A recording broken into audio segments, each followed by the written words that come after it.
The first time I looked at Forge World, and I was like, oh, hey, cool, that's, oh, holy, you guys did what?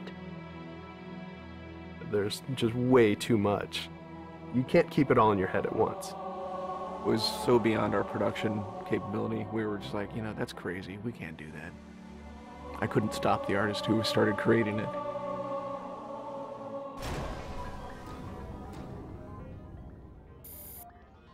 Forge is our editing tool that players can build their own maps. I mean, at its core, it's a map editor.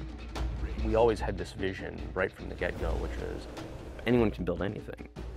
Giving the fans the tools, they can take it and run with it and make it their own. Forge World actually started as 5 separate maps. And I said, wouldn't it be cool if, like, you could play this and go over there, and then play over there if you wanted? And Forge World was born.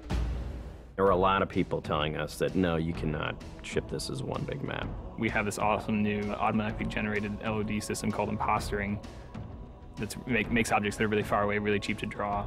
We're pushing what we can do with the Forge budget, so that lets us have many more objects up on the screen at once, which lets us put more objects into Forge.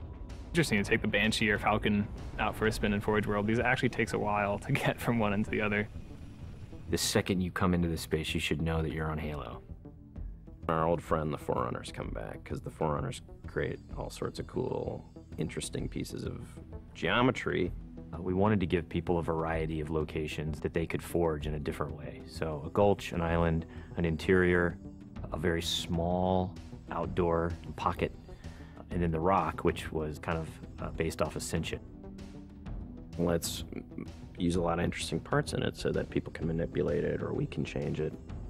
Why don't we bring back Blood Gulch and carve it all up into pieces so that people can start manipulating it in interesting ways. And then Sanctuary was the other one. The Cage and Paradiso, that's just Chad and I playing with a map editor and actually building cool maps within Forge World. I mean, we were doing that exactly how the fans would do that. we definitely looked at what we did in Halo 3 and said, what can we learn from this? It's one thing to build just a stunning amount of map variants, but like nobody was expecting Forge art, I don't think. Like that was just a completely, whoa, what?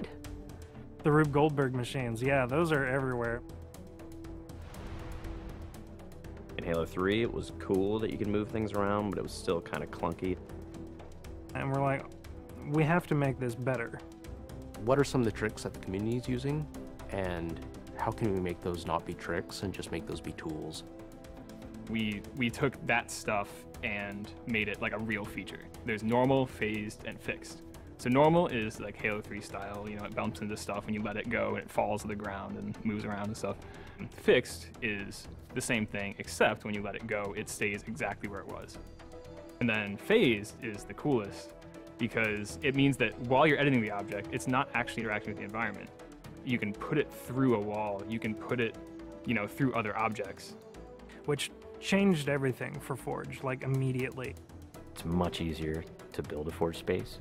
There's snaps and rotates and degrees and units that you can move things. You can be very precise.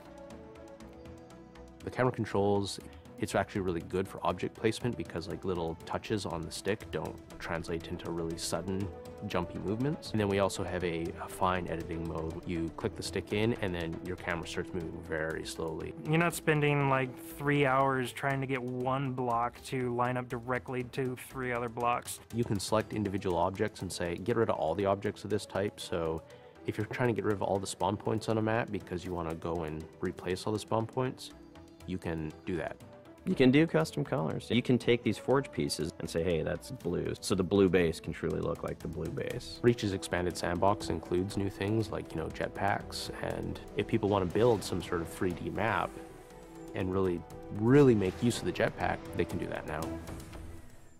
Custom game options and Forge go together like peanut butter and jelly. You're able to do things with game types that people might not even expect. My favorite example is King of the Hill, where the warthog is the hill. I'm super excited to see what people do with it when it goes out, because there's so much crazy stuff in there that's amazing. We are shipping maps on the disc that we made in Forge ourselves. So The tools are there. If you have the time and the talent, you can make it. The community is just going to outstrip us and spank us.